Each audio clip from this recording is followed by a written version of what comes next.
Welcome to AllFreeCrochet.com's learning channel. Come to our website for thousands of free patterns and inspiring ideas. Don't forget to subscribe to our YouTube channel, our Facebook page, and our website to continue to receive free patterns and crafting deals. Your video host Mikey is now standing by to give you another free tutorial.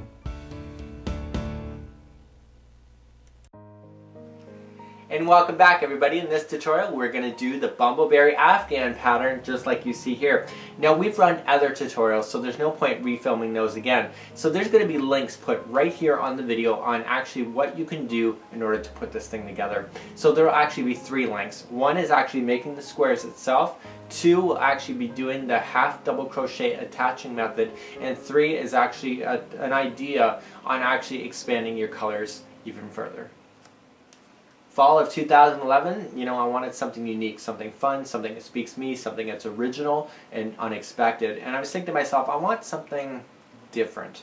And I was looking at this Bernat mosaic yarn, and this style is called Medusa, and I know it's called the Medusa because it's on the skew. Okay, so look for the skew, and there's a color swatch in knitting, but I'll tell you, that color swatch does no justice compared to what you can get out of here. So what I was looking at, I was thinking bumbleberry pie, I was thinking, the crust, I was thinking the berries, I was thinking the nice oven browns. In my case, I'd probably burn it a little bit, so I got a little bit of darker color in here too. And all of this is existing inside one yarn ball, and that is the Bernat mosaic yarn Medusa styling. What I decided to do different this time versus all the other times I've done is that I've decided to make it a diagonal blanket instead of just a regular square. Again, I just wanted to do something really fun and different. Now when you're thinking of diagonal, my actual dimensions of this were 8 squares times 9 squares. And what you have to consider is that 2 rows equals 1. And how I'm going to explain that is that when you go to do the next square that attaches to this one, it's actually on an angle, and the next one is then over here.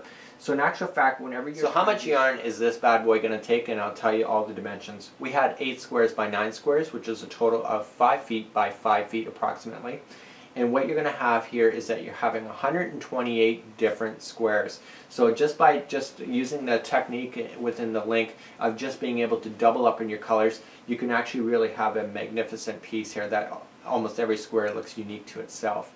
Now, it'll take you 11 balls just to do the squares alone, and the reason for that is that every ball will do 12 squares. So if you're actually looking at doing your 12, at the end you'll have a little bit of scrap yarn left over after every time you finish the 12th.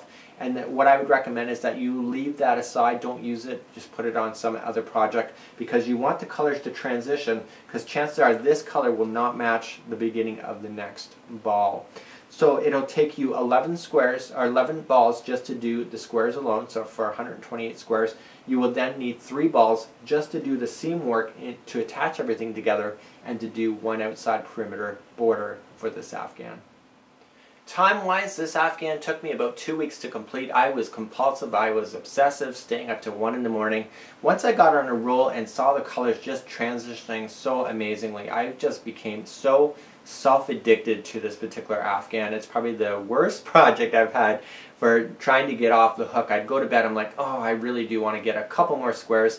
Each square takes you about 9 minutes to complete, so you can think about the time associated to 128 squares.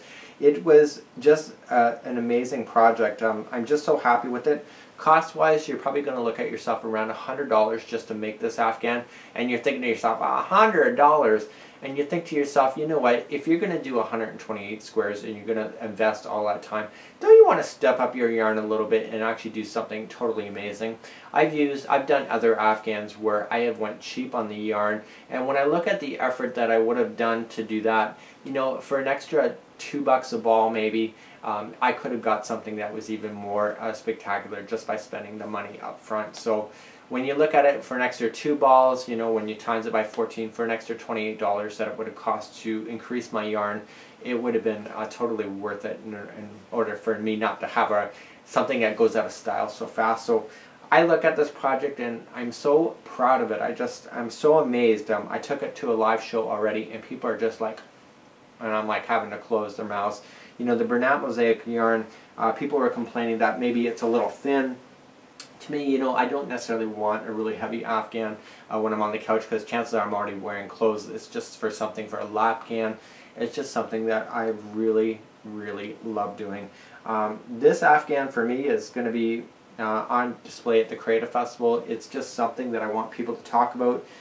It's amazing to me. One style of yarn ball can do all of these amazing colors, and you know, it's something that I'm very proud of. So on behalf of AllFreeCrochet.com, I'm your host Mikey, celebrating my accomplishment of doing my Bumbleberry Pie Afghan, as you can see here.